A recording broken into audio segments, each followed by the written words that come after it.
Hello everyone, I am पूजा। मैं teach करती हूँ साइंस। तो मैं आपके लिए लेकर आई हूँ 10th क्लास का साइंस का first chapter. Name is chemical reaction and equations. Let us start. Chemical reactions क्या होती हैं? What is chemical reactions? Chemical reactions, it is a process in which one or more substance formed new substance and it can't be reversed by physical methods. Meaning it जैसे कि एक और एक से ज़्यादा substance, एक और एक से ज़्यादा substance मिलकर एक न्यू सब्सटेंस बनाते हैं तो उसे हम केमिकल रिएक्शंस कहते हैं। और जब एक बार केमिकल रिएक्शन हो जाती है तो उसके बाद हम उसे फिज़िकल मेथड के अकॉर्डिंग चेंज या रिवर्स्ड नहीं कर सकते। Means that example digestion of food. जैसे ही हमारा खाना एक पार्टिकुलर रिएक्शन के बाद पच जाता है, इसे भी हम केमिकल रिएक्शन कहते हैं। जैसे कि रेस्पिरेशन भी एक केमिकल रिएक्शन ही है। जैसे कि हम रिस्पायर करते हैं, हम ऑक्सीजन को इनहेल करते हैं और कार्बन डाइऑक्साइड को एक्सहेल करते हैं। रस्टिंग ऑफ आयरन, जब किसी लोहे को जंग लग जाती है तो उसे केमिकल रिएक्शन कहते हैं। जैसे हम ले लेते हैं एक मेख ले लेते हैं। जब कोई भी मेख या लोहे की कोई भी चीज़ अगर वो पानी और ऑक्सीजन की कांटेक्ट में आते हैं तो उन्हें रस्ट लग जाती है, तो उसे हम रस्टिंग ऑफ आयरन कहते हैं। फॉर्मेशन ऑफ कर्ड, जब किसी दूध से हम दही जमाते हैं, जैसे कि दूध से दही बनता है, तो उसे भी हम केमिकल रिएक्शन ही कहते हैं। क्योंकि जब एक बार दूध से दही बन गया तो वो वापस फ्रेश दूध में नहीं रिवर्स होगा। तो कोई भी केमिकल रिएक्शन किसी भी फिज़िकल मेथड के अकॉर्डिंग कभी भी रिवर्स नहीं होती। आप डेली लाइफ जैसे कि कोई कॉफ़ी बनाते हो, कॉफ़ी बनाने के लिए आप मिल्क लेते हो, शुगर लेते हो और क्या लेते हो, कॉफ़ी लेते हो। उसके बाद जो प्रोडक्ट रेडी होता है वो क्या होता है, हमारा कॉफ़ी।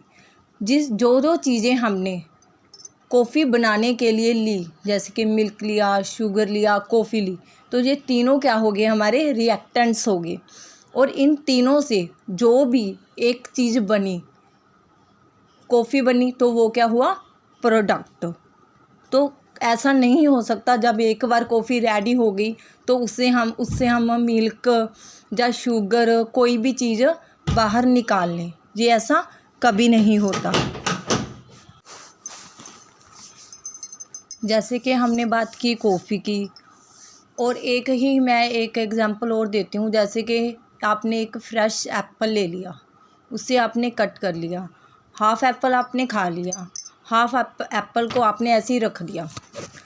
तो जो हाफ़ एप्पल आपने रखा है वो आफ्टर सम टाइम वो क्या हो जाएगा, ब्राउन कलर का हो जाएगा। तो ये केमिकल रिएक्शन ही है। केमिकल रिएक्शंस में क्या कुछ इन्वॉल्व होता है? केमिकल रिएक्शन में जैसे कि हम कह सकते हैं change in state, change in colour, change in temperature, evolution of gas. Change in state, आपको पता है, आपने 9th क्लास में रीड किया हुआ है कि जैसे कि स्टेट्स होती हैं सॉलिड, लिक्विड, गैस। ये स्टेट्स होती हैं। जब भी हम कोई केमिकल रिएक्शन करते हैं तो ये ज़रूरी नहीं है कि जो रिएक्टेंट्स हमने लिए हैं वो सॉलिड लिक्विड के हैं जैसे, तो ये ज़रूरी नहीं कि जो प्रोडक्ट आएगा वो उसी स्टेट का ही आएगा जिस स्टेट के वो रिएक्शन थी, जैसे रिएक्टेंट से। तो मान लो आपने कोई रिएक्शन ली, उस रिएक्शन में रिएक्टेंट्स तो सॉलिड और लिक्विड हैं और आपका जो प्रोडक्ट आया वो गैस आया। तो ऐसा हो सकता है रिएक्टेंट और प्रोडक्ट दोनों की स्टेट्स है जो वो चेंज हो सकती है। जब कोई रिएक्शन होगी, जब कोई रिएक्टेंट्स आपस में मिक्स होंगे, मिक्स होकर वो कोई प्रोडक्ट बनाएंगे, तब प्रोडक्ट की जो स्टेट होगी वो रिएक्टेंट से अलग हो सकती है।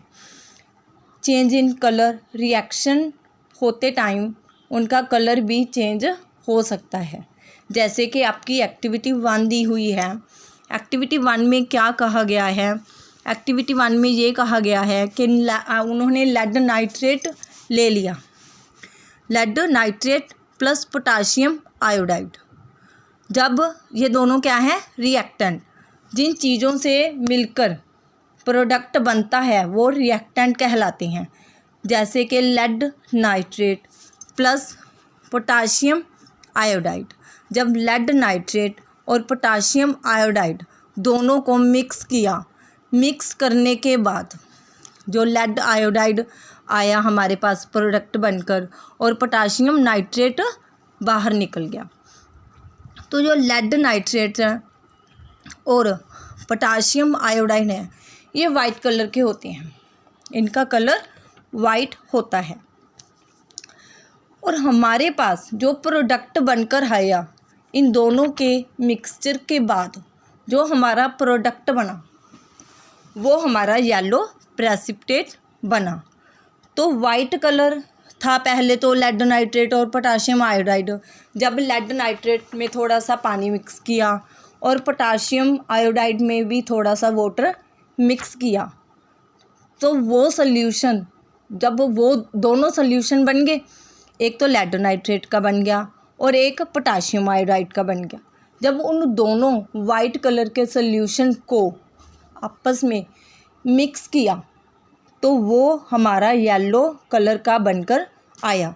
तो रिएक्टेंट तो था हमारा वाइट कलर का और प्रोडक्ट बन के आया हमारे येलो कलर का। तो रिएक्शन होते टाइम कलर भी चेंज हो जाता है, स्टेट तो चेंज हो ही जाती है। ये ज़रूरी नहीं कि दोनों की स्टेट एक सी ही आए, स्टेट भी चेंज होती है। तो मैंने आपको एग्जाम्पल के तौर पे बताया कि कलर भी चेंज होता है। पोटाशियम और लेड दोनों का जो कलर होता है वो वाइट कलर का होता है। जब दोनों को मिक्स किया तब क्या आया? Yellow colour. तो कलर क्या हो गया? चेंज हो गया।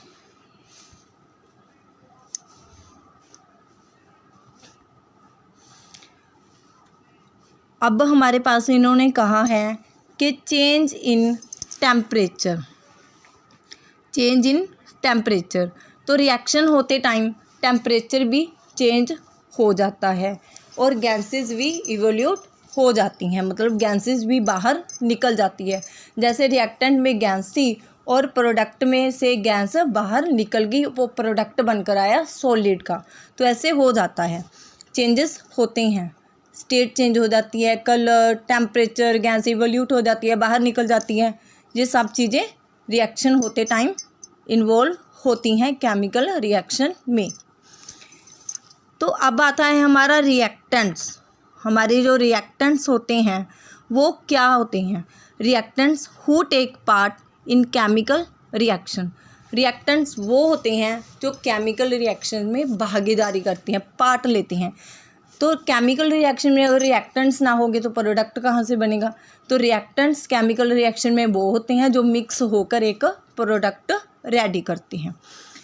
और जो प्रोडक्ट होते हैं वो तो हमको पता ही है कि जो रिएक्टेंट्स मिलकर बनाते हैं, जो हमारे पास बनकर आता है वो हमारा प्रोडक्ट होता है। जो चीज़ें दो मिलकर हमारे पास मिक्स होकर बनकर आएंगी तो वो हमारा प्रोडक्ट होगा। तो एग्जाम्पल आपको मैंने बताई कि मैग्नीशियम प्लस ऑक्सीजन। जब हम एक मैग्नीशियम प्लस ऑक्सीजन दोनों को मिक्स करेंगे, ऐड करेंगे, तो हमारे पास मैग्नीशियम ऑक्साइड आता है। जो मैग्नीशियम और ऑक्सीजन, ये दोनों तो रिएक्टेंट्स हैं, और हमारे पास मैग्नीशियम ऑक्साइड बनकर आया, ये हमारे पास क्या है, एक प्रोडक्ट बनकर आया। एग्जाम्पल एज फर्स्ट एक्टिविटी मैंने आपको करवा दी पहले, अब आपकी आती है सेकंड एक्टिविटी। सेकंड एक्टिविटी में ये कह रहे हैं कि इन्होंने ना एक ना मैग्नीशियम रिबन ले लिया। मैग्नीशियम रिबन को जब इन्होंने एयर की प्रेजेंस, एयर में क्या होती है, ऑक्सीजन, तो हम एयर को ऑक्सीजन भी कह सकते हैं यहाँ पर। तो जब एक मैग्नीशियम रिबन को एयर की प्रेजेंस में बर्न किया जाता है तो हमारे पास एक मैग्नीशियम ऑक्साइड बनकर आता है। तो ये यही कह रहे हैं सेकंड एक्टिविटी में कि मैग्नीशियम रिबन को जब ऑक्सीजन या एयर, दोनों ही कह सकते हो, ऑक्सीजन या एयर की प्रेजेंस में बर्न किया जाता है तब हमारे पास एक प्रोडक्ट बनकर आता है जिसको हम कहते हैं मैग्नीशियम ऑक्साइड।